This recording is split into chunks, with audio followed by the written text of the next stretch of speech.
안녕하세요. EJ 진행의 한보람입니다. 이재필, 이광무 두 전문가를 이용해서 제대로 이익을 통제하고 부리는 시간 EJ. 이슈를 종목을 통해서 시장의 이슈를 살펴보고요. 또 그 안에서 제대로 수익을 볼 수 있는 종목들 찾아보는 시간입니다. 자, 그럼 오늘의 두 주인공 먼저 모시겠습니다. 토마토TV의 필 담당 이재필 전문가님, 그리고 토마토TV의 광 담당 이광무 전문가님 함께하겠습니다. 두 분 안녕하십니까? 네, 안녕하십니까? 네, 안녕하세요. 반갑습니다. 자, 오늘도 이광무 전문가님께서는 화면으로 아주 밝게 인사를 해주고 계십니다. 자, 오늘은 두 분과 함께 시장에 대해서 어떤 이야기를 나눠볼까요? 자, 오늘은 급등, 급락 종목을 통해서 한번 시장 이야기 출발해 볼까 합니다. 오늘 우리 시장 3거래일 만에 반등을 했습니다. 물론 장중에 좀 변동성은 있었습니다만 빨간불을 지켜냈다는데 의미를 둘 수 있을 텐데요. 자, 그렇다면 오늘 시장에서 가장 많이 오른 종목과 또 가장 많이 하락한 종목은 어떤 것일지, 또 그 종목들 안에서 우리가 체크해야 되는 이슈는 어떤 건지 한번 살펴보도록 할게요. 자, 그렇다면 먼저 오늘의 급등 종목부터 살펴보시죠. 자, 오늘 삼성중공업 우선주 상한가 같습니다. 또 로봇 관련주인 T로보틱스도 오늘 상한가 올라가고요. 이스타아시아홀딩스 이틀째 상한가 계속해서 터치하고 있는 중이네요. 조선주, 조선기자재 쪽까지 오늘 강했습니다. 자, 이 가운데서 먼저 이재필 전문가님, 오늘 이 급등한 종목들 가운데 좀 특별히 눈여겨보신 종목들이 있을까요? 자, 오늘은 뭐니 해도 이 우선주 같은 경우는 특별하게 들여다봐서는 안 되겠죠. 자, 그래서 가장 처음에 상한가를 간 종목이 가장 강한 게 T프렉스라는 종목이 상한가를 갔는데요. 자, 요거는 T로보틱스라는 종목이 상한가를 갔는데 이름에서 나오듯이 로봇 관련되는 그런 기업입니다. 근데 오늘 자회사 모션 디바이스라는 자회사가 있는데요. 요게 AGV는 무인주행 로봇이다. 이렇게 보시면 됩니다. 자, 운반 로봇이다라고 보시면 되는데, 자, 요거를 수주했다라는, 국내 대기업으로부터 수주했다라는 그런 뉴스 때문에 갑자기 확 치솟아 올랐는데요. 자, 이게 그 뉴스 때문에, 비단 그 뉴스 하나 때문에 이렇게 올라왔다라고 볼 수는 없는 거고요. 그동안 여기 12월 달에 굉장히 끼 있게 그렇게 움직인 섹터였어요, 보시면. 자, 여기 이렇게 움직였었는데, 이거 1월 달에 장 안 좋으면서 다 반납했죠. 자, 그래서 기술적으로 보더라도 여기 여기 찍었던 자리, 그 근처에서 좀 반등이 나올 수 있는 자리, 그런 자리에서 좋은 호재가 이렇게 나오다 보니까 그냥 상한가까지 이렇게 간 모습인데요. 자, 항상 말씀드리는 얘기지만 상한가에 상따 이런 것들 잘못하면 큰일 납니다. 자, 이 T로보틱스도 마찬가지 상한가로 마감이 되긴 됐는데요. 요즘은 그렇더라고요. 예전에는 15%대는 그냥 상한가를 가면 그 다음날 떠서 시작하는 거, 이거는 그냥 보증수표였었는데 요즘은 마이너스로 시작하는 경우도 있어요. 그렇기 때문에 상따 이런 거는 안 되겠고, 자, 지금 상한가 갔으니까 일단은 더 강하게 나오면 더 이상 신경 쓰지 마시고요. 저 조정받는 구간, 그런 구간을 노려보시면 좋겠다라고 볼 수 있을 것 같고요. 자, 그 다음은 저 조선업종하고 조선기자재 쪽 한번 볼까요? 대우조선해양이 오늘 굉장히 강했습니다. 자, 21.9% 정도 급등하는 모습이었는데요. 자, 요거랑 같이 움직인 게 한국카본이라는 종목도 움직였는데, 자, 두 종목이 조금 특징적인 그런 부분이었었죠. 자, 요거는 또 그런 이유입니다. 지금 우크라이나 쪽이 굉장히 시끄럽고, 러시아가 그 돈바스 지역에 군사를 이렇게 진입을 하라고 푸틴이 명령을 했다라는데요. 자, 러시아 쪽에서 유럽 쪽으로 가스를 많이 공급을 하죠. 유럽의 40%를 지금 러시아 쪽에서 공급을 하고 있습니다. 그런데 제재 대상, 독일에서는 노스트 스트림 2, 그러니까 가스관이 원래 하나 있었어요. 근데 거기서 하나 추가로 이거를 또 만들었는데, 이거는 제재를 하겠다, 사용하지 않겠다, 이런 얘기를 했거든요. 자, 그렇다면 이런 부분들이 제재가 본격화됐을 경우에는 유럽 쪽에서는 그런 것들을 어딘가에선 써야 되잖아요. 근데 이게 지금 천연가스 생산이 미국이 1위입니다. 그리고 러시아가 2위예요. 자, 근데 러시아 쪽에 있는 건 가스관을 통해 갖고 가는데, 미국 쪽에서 제재를 하면 미국 쪽에서 갈 수밖에 없을 겁니다.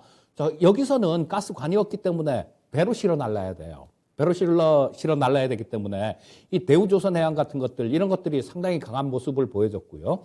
또 한국카본이나 동성화인텍 같은 것들, 이런 것들은 그 LNG 본행제를 하는 그런 기업이죠. 자, 그렇기 때문에 이 저 한국화본 같은 경우도 15.6%나 급등하는 모습이 나왔는데요. 자, 이 한국화본 같은 경우는 원래 이 대우조선도 마찬가지겠지만 실적에 대한 기대감들이 있었던 거예요. 그냥 안 그래도 좀 잘 움직일 수 있는 그런 여건이 되는 그런 종목이었었는데 어떤 마른 장작이라고 봐야죠. 여건은 돼 있는데 불이 안 붙어갖고 불씨가 없어서 이게 못 타올랐었는데 이런 것들이 그냥 불씨를 제공을 해준 거죠. 그러니까 확 타오른 겁니다. 자, 그래서 일단 뭐 한국화본 같은 경우도 그거랑 비슷한 이유로 이 조선 업종들, 조선 기자재 업종들 이런 것들은 올해 실적 부분들이 상당히 좋아질 걸로 그렇게 보시면 될 것 같고요. 자, 다음은 화성산업을 또 봐야 될 것 같은데 한 17% 정도 급등했습니다. 자, 근데 이거는 이것도 마찬가지였어요. 지금 표면적으로는 이 경영권 분쟁인데요. 이 저 창업자 회장님이 저 아들 두 분이 있었는데 두 분이 사이좋게 이렇게 공동 경영을 하고 있었어요. 뭐 저 유지가 그거였다 그래요. 사이좋게 너네 사이좋게 공동 경영해라 이거였대요. 근데 이 첫째 아드님 그 저 두 분이 하다가 첫째 아드님의 아들 그러니까 창업주의 손자분이죠. 이분이 대표이사 사장으로 가고 그다음에 그 삼촌이죠. 둘 중 하나니까. 이분은 대표이사 회장으로 이렇게 있었는데 이 두 분 사이에 분쟁이 생긴 거예요. 그러니까 삼촌하고 조카하고 분쟁이 생긴 거죠. 이 조카가 이 뭐 저 배임 행위로 고발을 했습니다. 법원에 고발을 하면서 지금 뭐 주총에서 표대결까지 갈 거다라고 뭐 그런 부분들이 좀 있는데요. 이것도 화성산업도 마찬가지 굉장히 많이 올랐죠. 지금 이쪽에서 뭐 거의 더블 가까이를 순식간에 좀 올라왔는데요. 자, 요런 것들이 워낙 좀 싼 종목이었기 때문에 이렇게 올라온 겁니다. PBR 기준으로 0.3배 정도밖에 안 됐었어요. 지금 이때 올라오기 전에는. 자, 근데 지금 뭐 이렇게 올라왔는데 PBR 기준 0.6배 정도 그 정도 수준인데요. 자, 그렇다고 하더라도 너무 급등을 했으니까 이런 것들은 접근하시려면 트레이딩 관점으로 접근하시되 손절 가격은 꼭 정해놓고 매매를 하십사 하고 말씀드리겠습니다. 네. 자, 그렇다면 이광무 전문가님께서는 오늘 급등 종목 중에 어떤 종목 보셨을까요? 네, 일단 첫 번째 삼성중공업 우선주 보도록 하겠는데요. 오늘 상한가까지 움직임이 나왔습니다.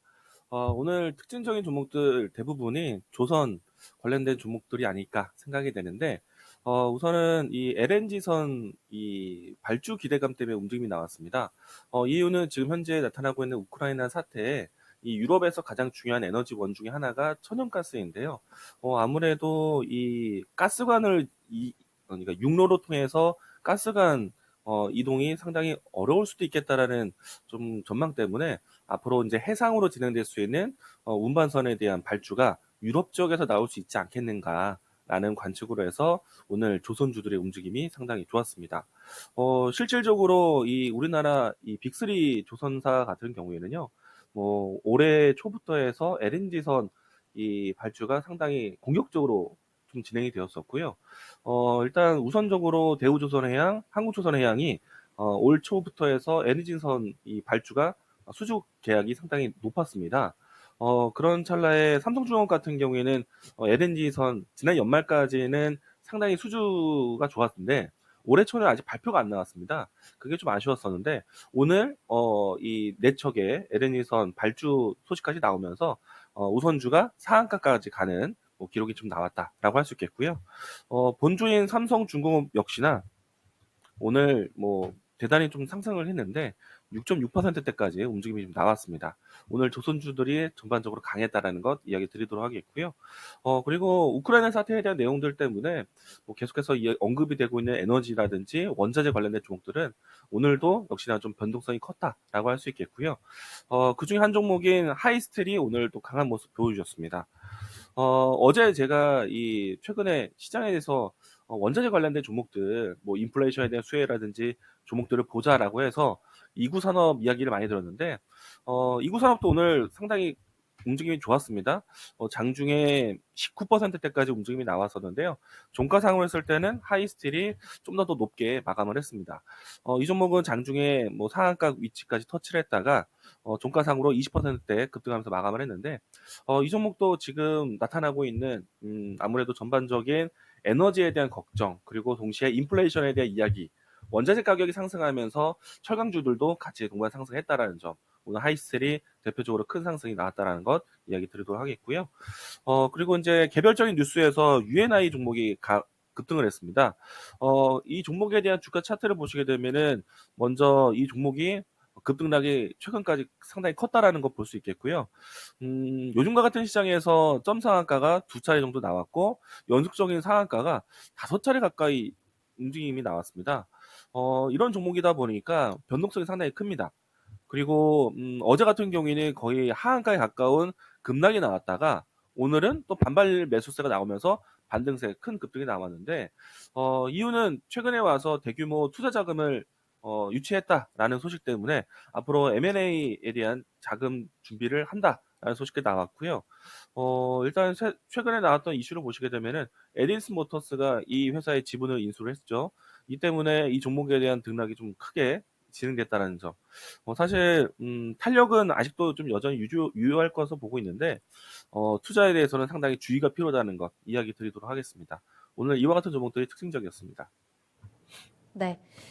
여전히 오늘도 우크라이나 관련된 이슈가 좀 시장을 강하게 움직인 것 같습니다. 자, 지금까지 급등 종목들 살펴봤고요. 이제는 하락하는 종목들 살펴볼까요? 자, 오늘의 급락 종목 확인하시죠. 자, 오늘 LIS 하한가 가고요. 팜스빌도 23% 넘는 급락이 나왔습니다. 상지 카일룸 역시 오늘 10%대 두 자릿수 급락했는데요. 자, 이 가운데서 우리가 좀 눈여겨볼 만한 체크해야 될 이슈가 어떤 게 있는지 이야기 나누겠습니다. 자, 먼저 이재필 전문가님 어떤 종목 볼까요? 자, 일단 먼저 LIS를 먼저 보겠습니다. 네. 자, 오늘 뭐 거의 뭐 하한가라고 봐야 되겠죠. 29.37% 정도 급락하는 모습이었는데요. 자, 뭐 이거 거의 뭐 악재란 악재는 거의 다 엎어놓은 그런 모습입니다. 자, 일단 뭐 가장 먼저 실적 부분들을 한번 살펴보겠습니다. 작년까지만 해도, 그러니까 재작년이죠. 2020년. 뭐 그럭저럭 괜찮은 그런 기업이었어요. 뭐 매출액 2천억 좀 넘는 그런 수준이었고, 영업이익도 뭐 한 57억 정도 발생이 됐습니다. 자, 그런데, 어려워져도 어떻게 이렇게 어려워졌는지. 자, 작년 실적을 보게 되면 정말로 형편없어요. 자, 연결 기준인데 매출액 554억에 영업이익 적자 618억. 자, 매출액보다 적자 폭이 훨씬 더 큽니다. 자, 그러면 뭐 그 전에 조금 뭐 이게 자회사에서 올라온 것들 그런 것들이 없어졌느냐 하고 한번 보시면요. 별도 기준으로 눌러보시면 뭐 이 연결 기준하고 그렇게 별로 틀리지도 않습니다. 이 얘기인 즉슨 하고 있는 일이 잘못돼도 굉장히 많이 잘못됐다라는 거, 그런 걸 의미하는 겁니다. 자, 그래서 뭐 이런 부분들도 지금 뭐 1, 2, 3분기 뭐 굉장히 안 좋아요. 자, 그리고 또 거기다가 소송도 당했습니다. 뭐 30억짜리 그렇게 많이 크지는 않지만요. 소송도 당해서 뭐 이런 부분들도 소송도 진행 중이고요. 또 설상가상으로 소송을 당했으면 그걸 제대로 좀 빨리 공시라도 빨리 할 일이지. 그런 것도 좀 지연 공시를 하다가 이게 또 불성실 법인으로 공시법인으로 지정이 됐습니다. 자, 지금 현재 아까 뭐 배워야 산다 시간에서도 잠깐 말씀을 드렸습니다만 지금 굉장히 조심해야 될 때입니다. 자, 1월 달에 오스템 임플란트 횡령 사고가 있었어요. 그리고 또 2월 달에는 계양전기에서 230억인가 그 정도 또 횡령 사고가 있었습니다. 지금 올해는 법인에서 어떻게 하겠습니까? 정말로 낱낱이 뜯어볼 거예요. 거의 뭐 현미경 감사를 할 겁니다. 그러니까 이런 부분들, 실적 부분들이라든가 이런 것들이 조금이라도 안 되는 기업들, 이런 기업들은 나중에 하셔도 돼요. 감사 보고서 다 나오고 난 다음에 나중에 하셔도 되니까 계좌에 일단 보시고 뭐 이런 종목들, 좀 안 좋은 종목들 이런 것들이 내 계좌에 있다라면 그거는 바로 빼는 게 가장 좋은 투자 방법이다라고 말씀드리고 싶고요. 자, 기술적으로도 보시면 다 뚫고 내려갔습니다, 오늘. 자, 보시면 뭐 일봉상에서만 다 뚫고 내려간 게 아니라 주봉에서 봐도요, 뭐 기댈 자리가 없어요. 자, 오늘 빠지면서 이 전에, 그러니까 11월 달 정도에 기록했던 그 저점마저도 붕괴시키는 모습이었습니다. 자, 요런 것들은 많이 빠졌다고 덤빌 게 아니라 뭐 그냥 좀 관심권 밖으로 이렇게 두고 보시는 게 좋겠다라는 생각이 들고요. 자, 그 다음에는 상지카일룸이라는 그런 기업도 한번 보겠습니다. 자, 이것도 좀 요건 뭐 한 10% 정도? 자, 그 정도 빠졌는데요. 자, 지금 요게 이것도 마찬가지입니다. 실적 부분들이 자, 지금 뭐 작년에, 재작년에 한 31억 정도 영업이익 기준 적자가 났고요. 자, 작년에는 훨씬 더 크게 적자가 났습니다. 자, 근데 매출액이 뭐 한 224억 정도밖에 안 되는 그런 기업입니다. 자, 보시면 이것도 이때 2019년도 같은 경우는 매출액을 1,000억 이상 찍었던 기업이에요. 근데 20년도에 확 줄었고, 그 다음에 21년도도 그렇게 크게 나아진 것도 없습니다. 자, 재무 상태가 별로 안 좋은 그런 모습이다라고 봐야 되겠죠. 자, 뭐 부채 비율도 뭐 작년에 뭐 한 2000년도 기준으로, 2020년 기준으로 200%가 넘어갑니다. 뭐 이런 것들은 언제 주주배정 유상증자 이렇게 나올지 그런 것도 모르는 상태입니다. 자, 그래서 뭐 이 부분을 조금 고치려고 전환사채를 발행을 한다라는 공시를 했는데요. 자, 이게 불발이 나지 않을까 싶은 생각이 듭니다. 납입일이 아마 25일일 거예요. 25일로 아까 본 것 같은데. 자, 이 납입일 기준으로 1200 얼마니까 전환 가격이. 자, 뭐 이거 928원인데 지금 현재가가 이거 납입하고 싶겠습니까? 아마 납입을 안 할 가능성이 많다라는 그런 생각이 좀 들고요. 그렇다면 뭐 이런 쪽도 뭐 상당히 좀 안 좋은 그런 악재로 작용할 수 있을 거다라는 생각이 들고요. 이런 일들이 나오는 이유가 전부 다 그런 겁니다. 재무 구조가 부실하기 때문에 그 부분을 어떻게 좀 커버해 보려다 보니까 이런 무리수도 나오는 거예요. 자, 아까 당부 드렸듯이 계좌 꼭 한번 살펴보시기 바라겠습니다. 자, 이재필 전문가님의 급락 종목 특징주들 살펴보셨습니다. 왜 그렇게 하락을 했는지, 어떤 악재가 왜 일어났는지, 그래서 우리는 어떻게 좀 주의를 해야 되는지 그런 부분들도 한번 귀 기울여서 잘 들어보시면 좋을 것 같고요. 자, 이어서 이광모 전문가님, 하락한 종목들 가운데 어떤 종목 보고 계실까요? 네, 오늘 뭐 상위 종목에서 EMW라는 회사가 있는데요. 네. 이 종목은 어제 급등세를 보였다가 오늘은 좀 급락이 한 상태입니다. 마이너스 8%대 마감을 했는데, 우선 이제 주가 차트를 먼저 보도록 하죠. 추가적인 오늘 조정에 있어서 거래량이 크게 급감한 모습이 있기 때문에, 뭐 내일 정도에서는 반발 매수세가 다시 한번 좀 나올 수 있지 않을까라고 생각이 됩니다. 다만 이제 이 종목이 앞서서 급등세를 보이면서 움직였던 이유가, 새로운 이 대체 배터리에 대한 개발 소식 때문에 올라왔거든요. 내용을 보시게 되면은 세계 최초로 공기 아연 전지를 개발했다라는 소식 때문에 이틀 연속 강한 모습으로 연출이 되었습니다. 일단 오늘은 하락했지만은 내일장에서는 다시 한번 브레이크 잡고 반등할 수 있는 종목인데, 차트상으로 괜찮지만은 이 종목에 대한 재료가 조금은 약하다라고 생각을 합니다. 세계 최초의 타이틀은 좋지만요.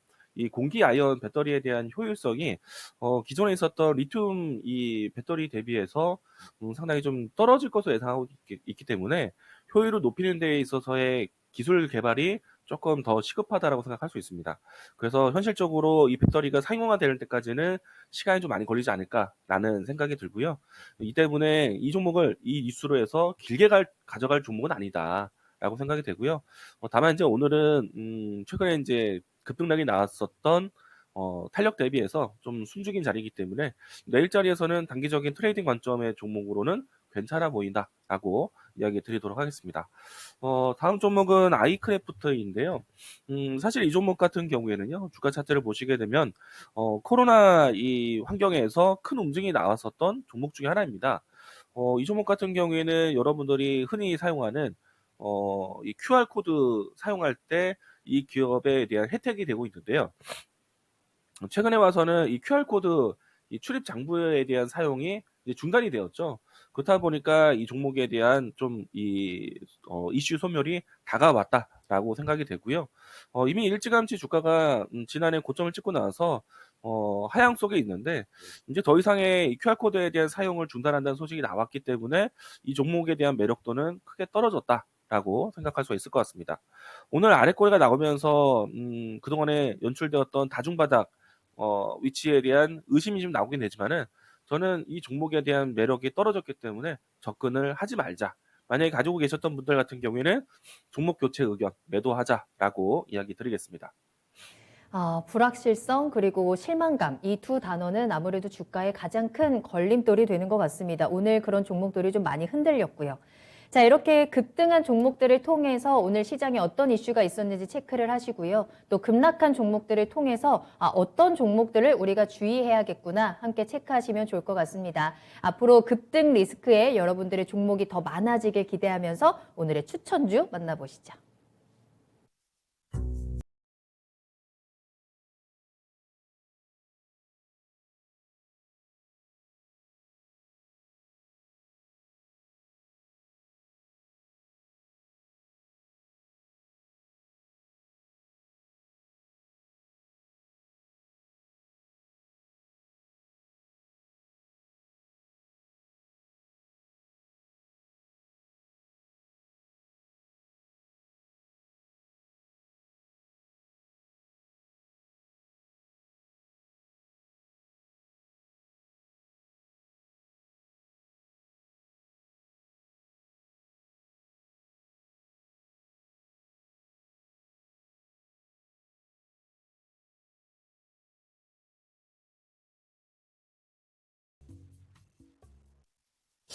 자, 오늘 추천드릴 종목은 롯데정보통신이고요. 자, 이 롯데정보통신은 뭐 그냥 편안하게 들고 가기 굉장히 좋은 그런 기업이다라고 말씀드릴 수 있을 것 같아요.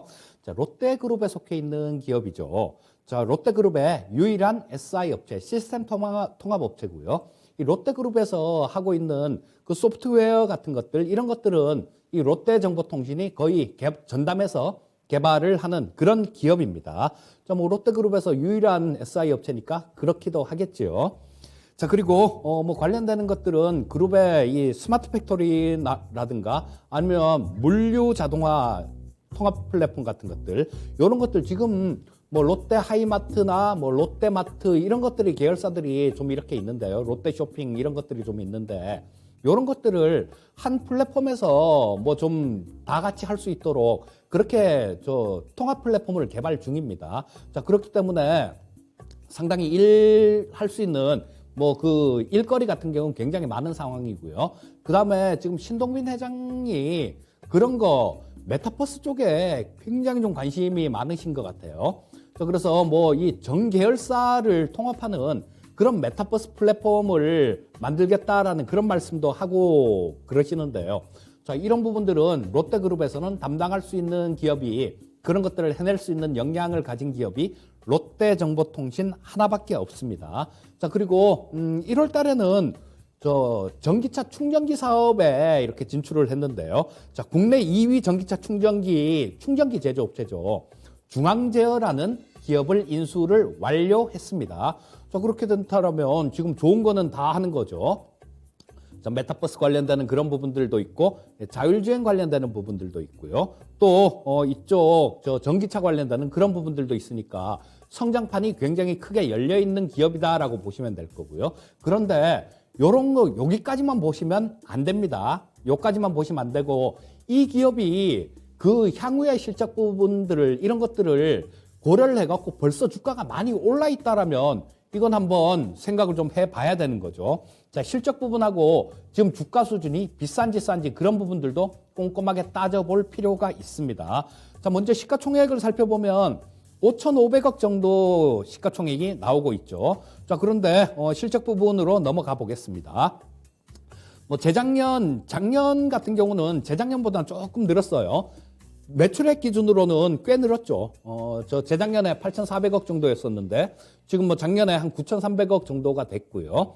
그리고 영업이익 기준으로도 재작년에 388억 정도. 근데 작년에 한 400억 정도가 나왔습니다. 근데 이 부분이 올해 문제는 주가가 더 안정적이고 잘 움직이려면 어떻게 해야 되겠습니까? 자, 우상향하기 위해서는 실적이 늘어나면 될 거예요. 실적이 늘어나면 될 것 같은데, 아까 말씀드렸던 이런저런 그런 이유들로 인해 갖고 올해 실적 같은 경우는 창사 이래 처음으로 1조를 넘을 것 같습니다. 자, 이 조라는 거, 매출이 1조가 넘을 것 같은데 이 조 단위라는 거, 이런 부분들은 상당히 좀 의미가 있는 그런 것들이죠. 자, 뭐 그리고 또 영업이익 같은 경우는 이 매출이 1조 넘으면서, 자, 매출액보다 훨씬 크게 한 단계 이렇게 업그레이드가 될 것 같아요. 올해 예상되는 영업이익은 600억이 넘어갈 것 같습니다. 600억이 넘어간다라면 이 업종에 이 하는 일이 이렇게 안정된 일을 하고 성장성도 이렇게 큰 성장성을 보유하고 있는데 영업이익 기준으로 지금 현재 12개월 포워드로 본다라면 10배가 채 안 된다라는 겁니다. 자, 그리고 기술적으로도 괜찮은 자리에 와 있는 상태죠. 자, 제가 기술적 분석 배워야 산다를 오늘 조금 마무리를 했습니다만, 자, 여기서 전저점 이런 부분에 대해서도 강조를 좀 많이 드렸죠.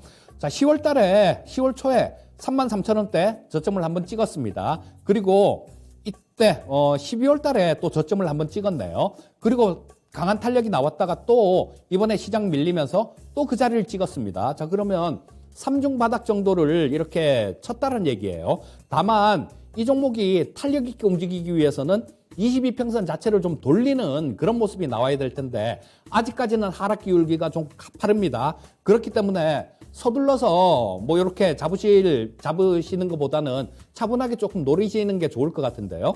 어쨌거나 바닥은 잡았다라는 판단이니까 여기서는 목표가하고 뭐 매수가 이런 것들을 다 제시를 해드려야 되니까 자, 요거는 매수가는 내일 아침 시초가로 하시면 될 것 같습니다. 그리고 목표가는 이 고점을 찍었던 자리, 이 자리하고 또 그 전에 고점을 찍었던 자리, 이 자리에 중간쯤 정도로 잡으면 될 것 같은데 가격은 뭐 한 43,000원 정도를 목표가로 잡으시면 될 것 같습니다. 그리고 손절가는 전에 찍었던 이 자리들을 깨면 이거는 손절매를 감행을 하는 게 맞죠. 손절가는 33,000원 제시해 드리겠습니다.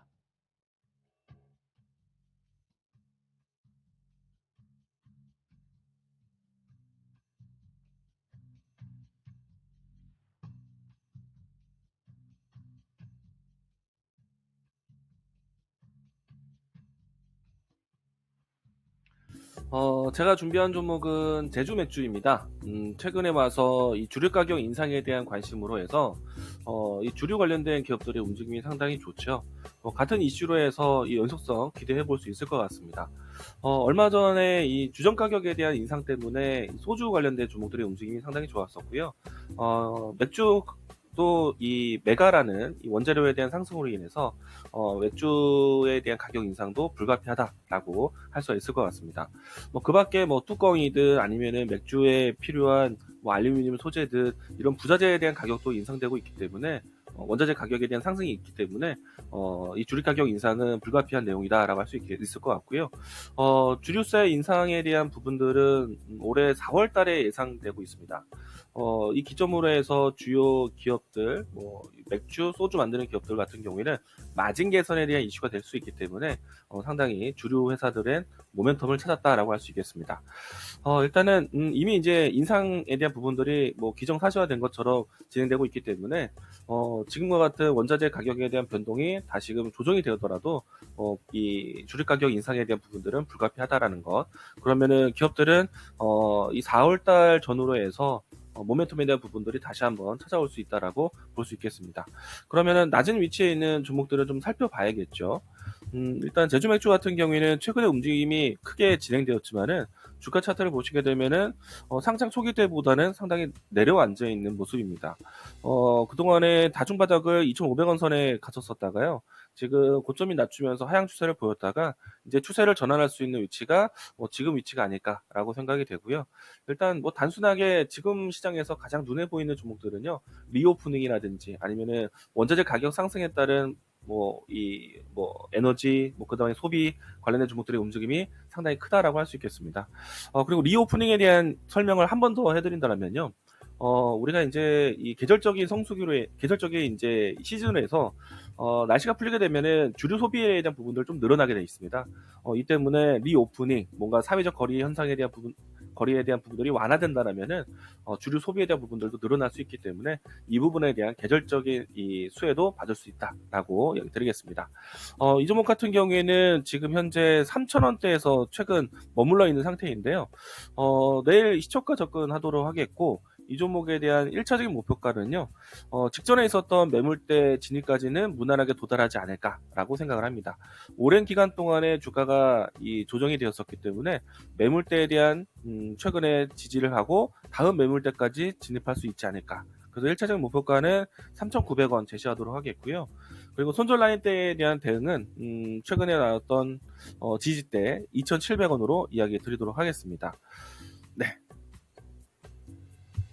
네, 오늘의 추천주 롯데정보통신과 제주맥주 확인하고 오셨습니다. 저희가 지난주부터 EEJ를 시작하고 매일 각각 한 종목씩 이제 총 10종목 소개를 해드렸는데요. 그 종목들이 모두 다 계속해서 빨간색으로 수익을 잘 채워가고 있는 중입니다. 그중에서 또 제대로 필을 받고 또 목표가에 이미 달성한 종목도 있는데요. 그 종목 한번 리뷰하고 지나갈까요?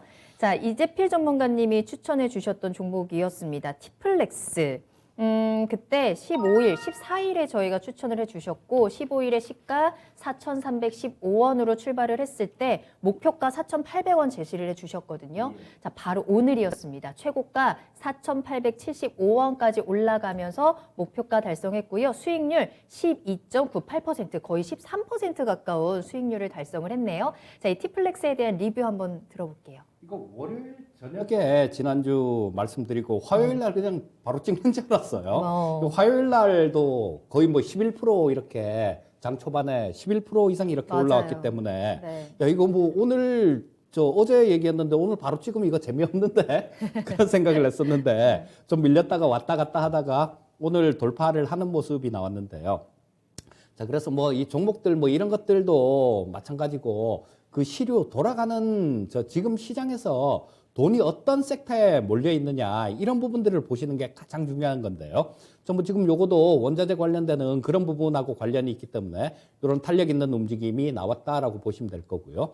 자, 뭐 지금 목표가는 달성해서 뭐 여기서는 뭐 그렇겠지만 우리 시청자님들 만약에 보유하고 계신 분들이 있다라면 이 종목은 실적이 되는 종목이에요. 실적이 굉장히 좋아졌고 또 미중 무역 분쟁 관련해 갖고 어떤 얘기가 나온다라면 그때 한번 더 탄력을 받을 수도 있는 종목이니까 조금 아직도 좀 유심히 관찰하고 지켜볼 필요는 있겠다. 이렇게 말씀드리겠습니다. 네. 자, 그동안 이제 추천주를 잘 따라오셨던 시청자분들이라면 지금 계속해서 최소 3%에서 5% 이상은 수익을 잘 챙겨가고 계실 거라고 생각을 합니다. 그 이상으로 계속해서 올라가는 종목들 많으니까요. 추천주 꼭 함께 하셔서 제대로 필 받고 또 광나는 수익을 꼭 챙겨가시길 바라겠습니다. 자, 그럼 지금부터는 내일장 준비하겠습니다. 포커스 EJ 시작을 할 건데요. 자, 내일 시장에서는 어떤 일이 일어날까요? 그리고 내일 우리는 어떤 섹터에 주목을 해봐야 할까요? 자, 지금부터는 내일장으로 포커스를 옮겨서 우리 내일장 준비하는 시간 가져보도록 하겠습니다. 자, 이재필 전문가님부터 이야기를 나눠볼까 하는데요. 아직까지도 시장에는 여전히 우크라이나 관련 이슈가 가장 강한 것 같기는 합니다만 그럼에도 불구하고 우리가 이제 내일장에는 조금 더 새로운 이야기를 좀 들어볼 수 있을까? 우리 내일은 어떤 종목 좀 살펴보면 좋을까요? 자, 고민을 좀 하다가 네. 로봇 관련주를 좀 말씀을 로봇. 드리고 싶은데요. 네. 오늘도 상당히 좀 탄력 있는 그런 모습이었죠. 아까 말씀드렸던 그 T-로보틱스도 상한가를 갔는데, 자, 저는 뭐 내일뿐만 아니라요. 올해 가장 좋을 섹터를 하나만 골라라라고 얘기를 하면 저는 로봇이다 이렇게 말씀을 드리고 싶어요. 자, 이 로봇 관련되는 부분들이 그랬죠. 이재용 부회장이 그 삼성의 로봇 TF팀을 정식 부서로 이렇게 전환했다라는 그런 내용 때문에 굉장히 강하게 올라왔는데요. 작년 초입니다, 불과. 작년 초에 이 로봇 TF팀을 결성을 할 때 12명이었어요. 12명이었는데 지금 현재 130명입니다. 근데 이 부분이 사업부별로 보게 되면 전장 사업부가 180명밖에 안 돼요. 그런데 이 로봇 사업부가 130명이다라는 거는 진짜 로봇 쪽에 이재용 회장이 진심이다 이렇게 볼 수 있을 거고요. 자, 뭐 종목들을 조금 보게 된다라면 레인보우 로보틱스를 가장 먼저 좀 보고 싶은데요. 자, 이 레인보우 로보틱스 같은 경우는 그때 12월 달이었죠. 저는 올라간 거 쫓아가는 거 싫어하기 때문에 아마 이때쯤이었을 것 같아요. 이때쯤에 그 투자의 신 시간에서도 소개를 드렸던 그런 종목입니다. 자, 뭐 그 이후에 상당히 좀 급등을 하는 모습이 나왔는데요. 자, 이 로봇 관련주 중에 거의 뭐 다 갖춘 로봇 관련주가 이 레인보우 로보틱스다라고 볼 수 있을 것 같고요. 자, 이 레인보우 로보틱스 같은 경우는 이족 보행, 사족 보행, 그 다음에 협동 로봇, 이런 것들 다 하는 그런 기업이고요. 자, 이 로봇 쪽에 또 하나 모멘텀들이 나올 수 있는 게 또 한 가지 있는데 그 부분은 유일 로보틱스라는 회사가 있어요. 요게 내일부터 수요에 치게 들어갑니다. 그래갖고 다음 달 정도에 아마 상장이 될 거예요. 자, 그렇게 되면 이 로봇 관련주들 관심을 좀 받을 것 같고 또 우리 요즘 로봇이 음식을 만든다 그러잖아요. 로봇이 편의점에 지금 반값 치킨 막 이런 것들이 막 있는데 화면에 나오는 저거거든요. 자, 근데 로봇이 치킨을 튀겨요. 편의점에서. 그러니까요. 저런 것들이 굉장히 빠르게 일상화돼 갈 겁니다. 지금 인건비 자체가 굉장히 많이 늘어난 상태고 편의점에서도 그렇고 카페에서도 로봇이 그 얼음을 동글동글하게 깎고 로봇이 라면도 끓이고 그래요. 라면도 끓이고 그러는데 이게 협동 로봇이에요. 팔만 이렇게 있는 것들 요거를 협동 로봇이라고 얘기를 하거든요. 근데 아마 이 협동 로봇이 시장 규모는 가장 커질 겁니다. 근데 이 레인보우 로보틱스가 작년 2월 달에 2월 초에 상장을 하면서 자금을 좀 이렇게 확보를 했고요. 그러고 난 다음에 또 그 자금 확보한 거 외에 작년에 전환사채를 발행을 하고 전환 우선주를 하면서 자금을 추가로 확보를 했습니다. 요거를 올해 설비 투자에 쓸 거예요. 자, 이 레인보우 로보틱스는 이 기업 실적을 보게 되면 이 특례 상장이기 때문에 계속 적자입니다. 근데 이건 너무한 거 아니냐라고 생각할 수 있을 것 같은데 적자가 나기 시작한 건 2018년도입니다. 2018년도부터 적자가 나기 시작했는데 요게 그 전에는 흑자가 났었어요. 일부러 이런 것들 만들어서 안 팔고 연구개발에 집중했던 겁니다. 그 결과 작년부터 시작해 갖고 상당히 이 실적 부분들이 늘어나는 모습이고요. 자, 일단 레인보우 로보틱스 같은 경우는 다음에 이따가 토픽 시간에 또 조금 더 말씀드리기로 하고 SPG라는 종목을 또 보도록 하겠습니다. 자, 이 SPG는 지난 화요일 날 제가 이 시간, 그러니까 추천주 드리는 시간, 이 시간에도 말씀을 드렸던 그런 그 종목이기도 합니다. 자, 이 로봇 쪽에서 가장 핵심이 되는 거는 감속기예요. 감속기가 로봇 원가의 한 20%에서 30% 정도가 이 감속기가 차지를 합니다. 자, 근데 이 감속기 시장에서 국내 시장에서 55% 이상을 이 SPG가 차지를 하고 있어요. 자, 지금 감속기 같은 거 들여와서 쓰고 있는 거는 전부 다 일제가 상당히 많은데요. 자, 그 부분을 잠식해 들어가고 있습니다. 자, 그리고 실적 부분들 보게 되면 하나 나무랄 게 없어요. 자, 이게 지금 2,600억 정도 시가총액이 나오는 그런 기업인데 작년에 246억 정도 그 정도 영업이익이 나올 것 같아요. 작년 기준으로 이 정도 나올 것 같은데 자, 이 부분이 굉장히 좀 커질 것 같습니다. 올해 같은 경우는 300억을 넘길 것 같고요. 자, 그 근거는 지금 이게 또 공장이 지금 풀캐파로 돌아가고 있습니다. 그리고 마찬가지 고정밀 감속기 분야 이 부분 같은 경우는 아마 올해가 원년이 될 것 같아요. 이 산업이 성장하는 그런 원년도가 될 것 같고 지금 현재 한 4-5달치 정도 생산할 물량들 이런 것들은 선주문 받아서 지금 공장을 돌리고 있다라는 겁니다. 자, 차트 모양도 한번 볼 필요가 있겠죠. 자, 지금 오늘 이 62평선 자체는 이렇게 우상향하는 그런 모습을 보여주고 있죠. 그리고 마찬가지로 22평선을 뚫어냈습니다. 22평선을 뚫어냈고 여기 보시면 살짝 이렇게 돌아 나오는 모습이 나오고 있죠. 22평선 자체가. 자, 22평선 자체 위에서 안착되는 모습이 나온다라면 상당히 좀 탄력 있는 그런 모습을 기대할 수 있겠다라고 보시면 되겠고요. 자, 한 종목 더 보도록 하겠습니다. 자, 그 다음 종목은 RS 오토메이션이라는 종목인데요. 자, 요것도 마찬가지 그 로봇 모션 제어 칩 이런 것들을 만드는 회사인데요. 자, 요거는 태생부터가 삼성하고 가까워요. 자, 이 RS 오토메이션 같은 경우는 삼성 메카트로닉스 사업부에서 시작한 기업이에요. 그러니까 삼성에서 이렇게 떨어져 나왔다라고 그렇게 보셔도 될 거고요. 자, 그래서 요런 부분들이 강점으로 볼 수 있을 텐데 자, 요 로봇 관련주들이 조금 좀 이 투기적으로 움직이는 그런 경향이 있는데 이 RS 오토메이션 같은 경우는 꼭 그렇진 않아요. 조금 움직였다가 좀 이렇게 확 갔다가 밀리는 그런 경우도 있는데 차근차근 좀 다른 쪽들보다는 조금 안정적으로 그렇게 움직이는 경향이 있는 기업이고요. 자, 이 실적 부분들 같은 경우는 작년 같은 경우는 뭐 그렇게 썩 좋을 거는 없었습니다. 재작년보다는 좀 좋았어요. 재작년보다 좋았는데 뭐 그렇게 내놓을 만한 거는 없는데 올해 같은 경우는 좀 더 나아질 수 있는 그런 모습이다라고 말씀드릴 수 있을 것 같습니다. 네. 이제는 뭐 무인 카페도 굉장히 많잖아요. 로봇이 만들어주는 커피도 마실 수 있고 이제는 치킨도 튀겨준다고 하니까요. 정말 로봇이 우리 일상생활에 가까이 들어왔습니다. 우리나라 대기업들뿐만 아니라 또 글로벌 기업들에서도 이 로봇 사업에 조금 더 적극적으로 뛰어들면서 로봇 관련 섹터 올 한 해 계속해서 좋을 수 있겠다라고 말씀을 해주셨고 그 가운데 특징주도 짚어주셨는데요. 그 안에서도 그러면 탑픽 종목이 있다면 어떤 걸 볼까요? 레인보우 로보틱스가 탑픽이 될 것 같습니다. 알겠습니다. 어떻게 접근할까요? 자, 이 레인보우 로보틱스 같은 경우는 그냥 바로 좀 매수하셔갖고 기다리셔도 좋을 것 같아요. 자, 근데, 이 실적이 안 나오는 종목이라고 전부 다 뭐 그냥 기다려야 되는 그런 부분들은 아닙니다. 자, 이게 작년에 특례 상장을 했는데요. 매출액 부분들을 보게 된다라면 상당히 좀 크게 증가하고 있어요. 자, 저때 20년도에 54억 정도였었는데 19년도에는 17억이었단 말이에요.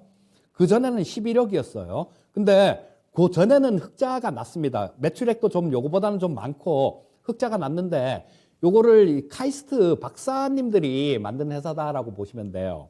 자, 근데 그분들이 연구에만 좀 몰두를 해야 되겠다라고 그렇게 하고 이 영업 같은데 이런 데는 전혀 신경을 안 썼습니다. 그러고 난 다음에 재작년에는 상장을 위해서 조금 준비하는 과정에서 매출이 좀 늘어났고요. 작년 같은 경우에는 상장을 했으니까 이제는 주주들 눈치도 보고 그래야죠. 그래서 매출액이 상당히 좀 많이 늘어나는 모습이에요. 작년 같은 경우는 매출액이 한 90억 정도가 나왔는데요. 저는 올해 흑자 전환할 수 있다라고 봅니다. 왜냐하면 지금 공장을 지금 아까 말씀드렸던 그 전환사채도 발행하고 상장하면서 그 자금들 이렇게 확보돼 있는 거 그걸로 공장을 만들 거예요. 그리고 이 레인보우 로보틱스 같은 경우는 제품을 생산하기 시작하면 아마 이 회사보다 나은 회사는 없을 거다라는 말씀을 드리고 싶은 게 뭐냐 하면 부품들 다른 로봇 기업들 같은 경우는 부품은 전부 다 감속기는 여기서 사다 쓰고 여기서 사다 쓰고 그다음에 모션 제어칩도 사다 쓰고 그래서 거의 조립하는 그 정도 형태밖에 안 되는데요. 이 레인보우 로보틱스는 다 기술을 다 보유하고 있습니다. 그리고 이 이족 보행 로봇 이런 것들은 지금 당장은 그렇게 크게 쓰일 바는 없겠지만요. 이족 보행 로봇을 할 수 있는 기업이 그렇게 많지가 않습니다. 현대차에서 인수한 보스턴 다이나믹스가 거의 대표적이고요. 일본의 아시보 그리고 이 레인보우 로보틱스 이 정도로 보시면 될 거고요. 우리 그리고 대선 후보님들이 전에 여당 후보님들이 어떤 기업에 가셔갖고 로봇 이렇게 밀치는 거 나왔잖아요. 로봇 강아지. 네. 그게 이 회사 거예요. 그게 이 레인보우 로보틱스 거고요. 네. 또 야당 후보님도 마찬가지. 얼마 전에 유세 선거운동 하시는데 강아지 2마리를 이렇게 데리고 나왔더라고요. 자, 그런 것들도 전부 다 이분들까지도 이 로봇 쪽 이런 쪽에 관심이 상당히 많다라는 그런 증거입니다. 자, 그래서 이쪽 산업은 커져갈 수밖에 없는 거고 레인보우 로보틱스는 그중에 대표 종목이다. 이렇게 말씀드릴 수 있겠습니다. 네. 이재필 전문가님의 내일장 포커스는 로봇 관련주였고요. 그중에서 레인보우 로보틱스 탑픽 종목으로 꼽아주셨습니다. 채팅창 보니까 이 로봇에 인공지능 들어가면 로봇이랑 전쟁하는 건 아닌가요? 언젠가는 앵커님 자리도 로봇으로 대체될 수 있겠어요? 라는 굉장히 무시무시한 말씀을 해주고 계시네요. 그 전에 로봇 관련주로 수익을 좀 든든하게 채워놔야 될 것 같습니다. 자, 그럼 이번에는 이광무 전문가님의 내일장 포커스 만나보겠습니다. 전문가님, 저희 내일장 어떤 거 볼까요? 저는 오늘 나왔던 뉴스이긴 한데요. 내일 앞으로도 좀 주목하셔야 될 내용이 아닐까 생각이 됩니다. 네, 기판 패키징에 대한 이야기 건네드리려고 합니다. 알겠습니다. 조금 더 자세히 들어볼까요? 네, 제가 워낙 이제 반도체를 많이 강조드리고 있고, 반도체 뉴스에 대해서 상당히 좋게 보고 있는데, 오늘 LG 이노텍 쪽에서 이 반도체 투자에 대한 내용이 나왔습니다. 근데 이제 많은 분들이 이제 LG 이노텍에 대한 이제 투자에 대해서는 긍정적으로 생각을 당연히 할 수 있겠는데, 근데 이제 어떤 걸 하는지에 대한 내용이 더 중요하거든요. 오늘 LG 이노텍에 대한 뉴스를 보시게 되면은 제가 좀 천천히 읽어드리겠습니다. FC 이제 BGA라고 해서 이 반도체 기판의 패키징 기술입니다. 우리가 이제 FC라고 해서 플립칩이라고 하는데요. 우리가 이제 과거에 반도체 패키징 기술이 와이어 본딩 기술이 있고요. 그리고 앞으로 점차 TSV 이제 기술로 넘어가고 있습니다. 그런데 그 사이에 있는 기술이 플립칩 기술인데요. 이 플립칩 기술과 TSV로 넘어가는 이유는요. 반도체에 대한 성능을 효율을 높이기 위해서 이렇게 패키징을 새롭게 하는 겁니다. 지금 이것이 이제 앞으로 주가 될 것이고, 그리고 더 나아가서 TSV 다음 기술까지도 전환이 될 것인데, 이제 앞으로 이제 많은 분들이 이 단어를 많이 보게 되실 거라고 생각을 합니다. FCBGA라는 패키징 기술입니다. 제가 한때 이 반도체에 대한 이야기를 건네드렸을 때, DDR5에 대한 스케줄, 그리고 그 다음에 비메모리에 대한 투자, 그러면 비메모리에 대한 전환점, 시스템 반도체에 대한 전환점, 가장 중요한 거는 테스트와 패키징이다라고 말씀드렸어요. 그런 측면에서 이제 패키징 기술에 대한 이야기가 오늘 LG 이노텍에게 나왔다라는 겁니다.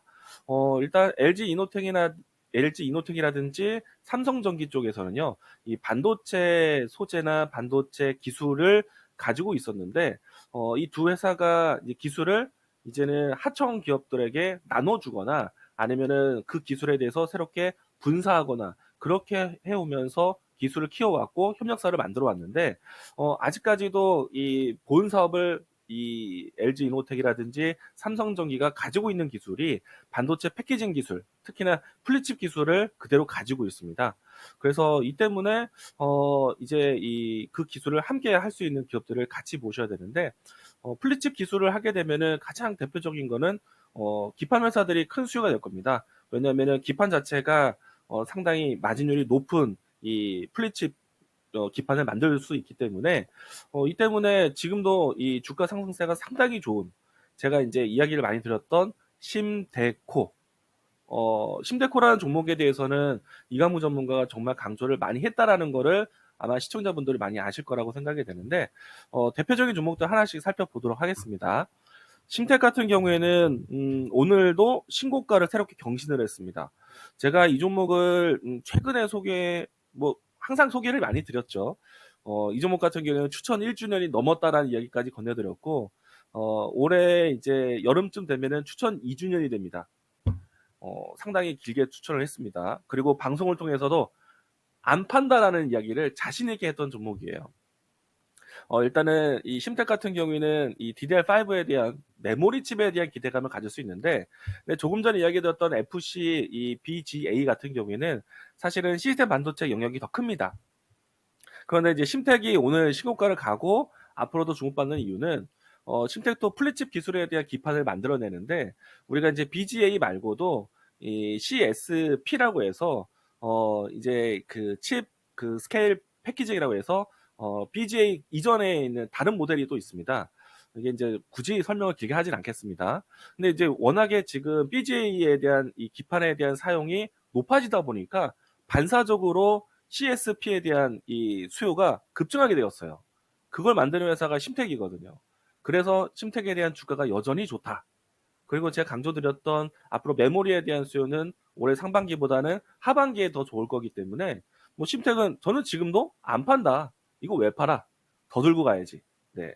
자, 그리고 이제 심데코, 대덕전자 보도록 하겠는데요. 대덕전자가 아주 직접적인 플립칩 BGA를 만드는 회사입니다. 그리고 이 회사가 이 지난해부터 해서 설비 투자에 대한 투자를 공격적으로 해왔는데, 그 설비 투자를 늘렸던 게 시스템 반도체 플립칩 기술이에요. 그래서 아주 직접적으로 수혜가 되는 회사는 대덕전자입니다. 물론 이제 그 기술을 오더로 주고 그 기술을 해서 패키징을 공격적으로 납품하는 회사는 LG노텍, 삼성전기지만은 이 회사가 기판에 대한 수요는 거의 다 담당하고 있다라고 보셔도 과언이 아닙니다. 그래서 대덕전자에 대한 추세는 메모리에 대한 수요뿐만 아니라 플립칩에 대한 패키징 기술에 대한 수요로도 상당히 좋다라고 보시면 될 것 같고요. 그리고 심데코, 코리아 서킷 보도록 하겠는데, 코리아 서킷 같은 경우에는 어떤 매력점이 있냐면은, 우리가 이제 앞으로 이 패키징 기술이 중요하게 역할이 된 거는 이제 이 서버용으로 공급하는 기판에 대한 질이 달라졌기 때문이거든요. 그런 측면에서 이제 이 반사적으로 모바일 쪽에 대한 수요가 기판 쪽으로 많이 뺏기기 때문에 모바일용에 대한 기판이 좀 달라질 수가 있습니다. 그 부분들 때문에 심택도 좋고 코리아 서킷도 좋아지는 거예요. 그런 측면 때문에 제가 이 종목들을 계속 꾸준하게 강조를 드려왔다라고 할 수가 있겠고요. 이 종목도 대덕전자와 함께 플립칩 BGA에 대한 기판 기술을 가지고 있기 때문에 제가 이야기드렸던 심대코 모두 다 기판에 대한 매력점이 강력한 종목이다. 그리고 오늘 LG 이노텍에 대한 투자 이야기는 오래전부터 많이 언급이 되었었지만은 이렇게 LG 이노텍이 올라갈 정도로 차세대 반도체에 대한 기술 뉴스였거든요.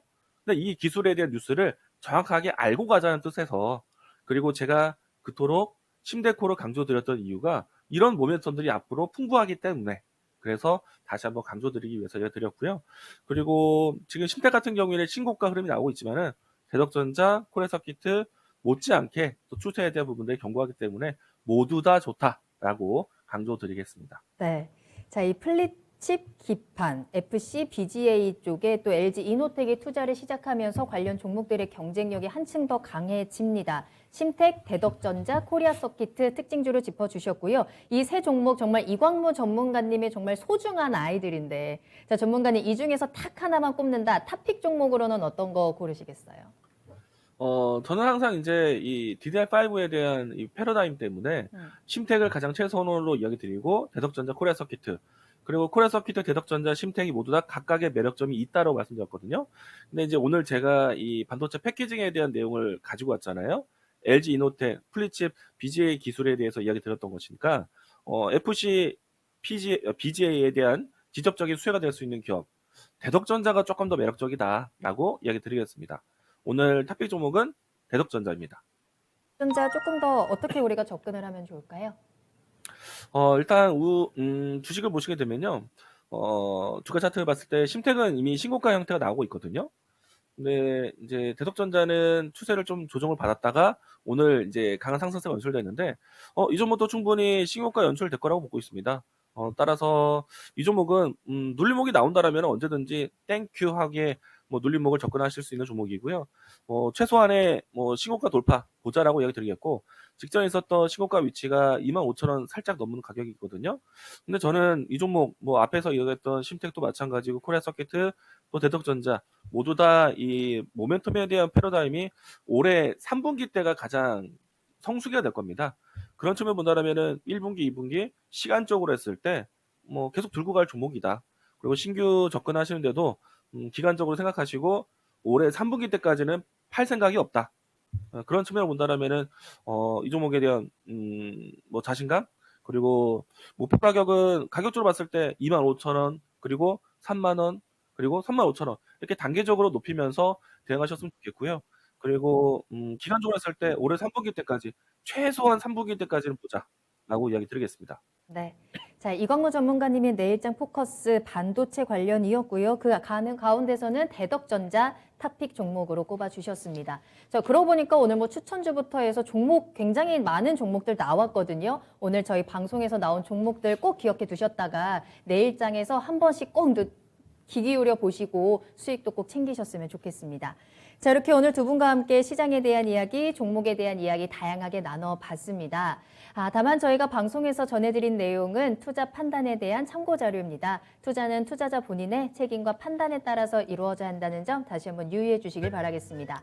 자, 그리고 잠시 후 투자의 신에서 여러분들과 더 많은 이야기 나눌 수 있는 시간 마련되어 있으니까요. 끝까지 함께해 주시길 바라겠고요. 저희는 내일 이 시간에 다시 돌아오겠습니다. 시청해 주신 여러분 고맙습니다.